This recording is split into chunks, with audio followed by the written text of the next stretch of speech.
Hello નમસ્કાર વિદ્યાર્થી મિત્રો, વેદ ડિજિટલ એજ્યુકેશનમાં આપનું હાર્દિક સ્વાગત છે। આજે આપણે ધોરણ 12 વિષય મનોવિજ્ઞાન દ્વિતીય સામયિક પરીક્ષા 2024 નું 100% ટાઈપિંગ સાથે સંપૂર્ણ પેપરનું સોલ્યુશન જોવાના છીએ। તો ખાસ વિદ્યાર્થી મિત્રો, ચેનલમાં નવા હોય તો ચેનલ સબસ્ક્રાઇબ કરો, બાજુમાં આવેલા બેલ આઇકનને પ્રેસ કરો જેથી તમને અવનવા વિડીયોની માહિતી નોટિફિકેશન મળી શકે। વિડીયો લાઈક કરો, તમારા મિત્રો દોસ્તોને શેર કરો। તો લઈએ વિભાગ એ, હેતુલક્ષી પ્રશ્નો છે, એટલે કે એમસીક્યુ પ્રકારના 20 પ્રશ્નો છે। તો 20 માંથી 20 ગુણ આપણે કવર થાય એવો પ્રયત્ન કરવાનો છે। તો પેલું, દ્રષ્ટિ સંવેદન માટે જવાબદાર કોષોના નામ આપો। સળી કોષો અને શંકુ કોષો। કોના મત મુજબ 20મી સદીએ ચિંતાનો યુગ હતો? જેસી કોલમેન। પ્રયત્ન અને ભૂલ દ્વારા શિક્ષણના પ્રયોગો કોણે કરેલા હતા? થોર્નડાઇક। અનુભવ અને મહાવરાને કારણે વર્તનમાં થતા સાપેક્ષ કાયમી પરિવર્તનને શું કહેવાય? શિક્ષણ। બુદ્ધિ ક્ષમતાનું માપન કરવાનું સૂત્ર કોણે દર્શાવ્યું હતું? સ્ટર્ન। ત્યાર પછી ઘણા બધા વિદ્યાર્થી મિત્રોની કમેન્ટ હતી કે 12 આર્ટ્સ માટે દ્વિતીય પરીક્ષાના આઈએમપી પ્રશ્નપત્રો સર આપો। તો 30 થી પણ વધુ પ્રશ્નપત્રો વિદ્યાર્થી મિત્રો છે, બરાબર, એ તમને મળી જશે। તમારો મિત્ર જો કોઈ કોમર્સમાં હોય તો કોમર્સના પણ સરસ મજાના 30 થી પણ વધુ પ્રશ્નપત્રો મળી જશે। તો ક્યાંથી મળશે?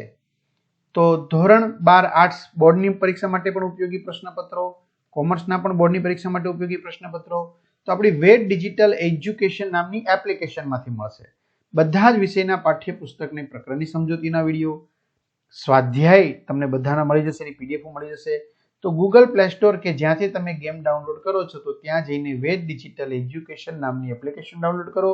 ઓપન કરશો, આ પેજ ખુલેમાં તમારા પોતાના મોબાઈલ નંબર નાખો, સેન્ડ ઓટીપી કરો, 4 આંકડાનો ઓટીપી નાખશો એટલે પેડ કોર્સમાં તમારે 12મા ધોરણમાં જવાનું, તો તમને બધા પેડ પ્લાન મળી જશે અને 3 થી 12માં જશો એમાં તમારો 12મા ધોરણમાં બધાના સ્વાધ્યાય મળી જશે। ક્લિયર? ચાલો, પ્રતિભા સંપન્ન વ્યક્તિઓનો અભ્યાસ ઈસવીસન 1925માં કોણે શરૂ કર્યો હતો? તો ટર્મન। મનોશારીરિક વર્તનની માનસિક તત્પરતા એટલે શું? મનોવલણ। માનવીના મનમાં રૂઢ થયેલા ખોટા ખ્યાલોને શું કહે છે? પૂર્વગ્રહ।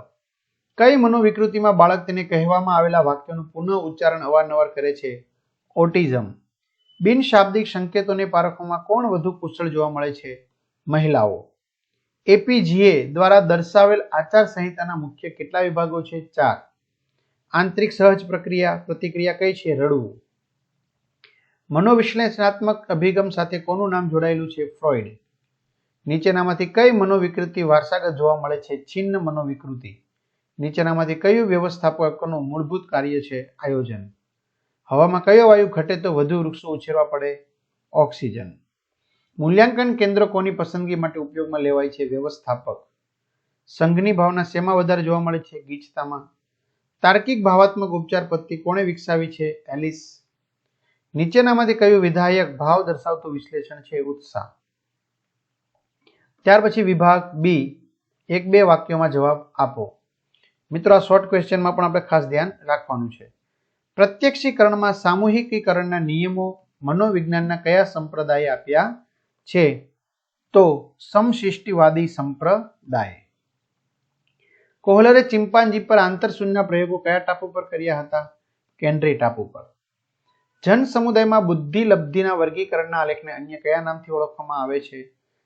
સામાન્ય સંભવિતતાના આલેખના નામથી। મનોવલણની દિશા કેવા પ્રકારની હોય છે? તો મનોવલણની દિશા માનવીના વર્તન કે પ્રતિક્રિયા પ્રકારની હોય છે અને તે વ્યક્તિ તરફથી જૂથ તરફ વિકસે છે। મનોભારજન્ય પરિસ્થિતિમાં વ્યક્તિની પ્રતિક્રિયા કઈ હોય છે? તો લડો અથવા ભાગી છૂટો, ફાઇટ ઓર ફ્લાઇટની હોય છે।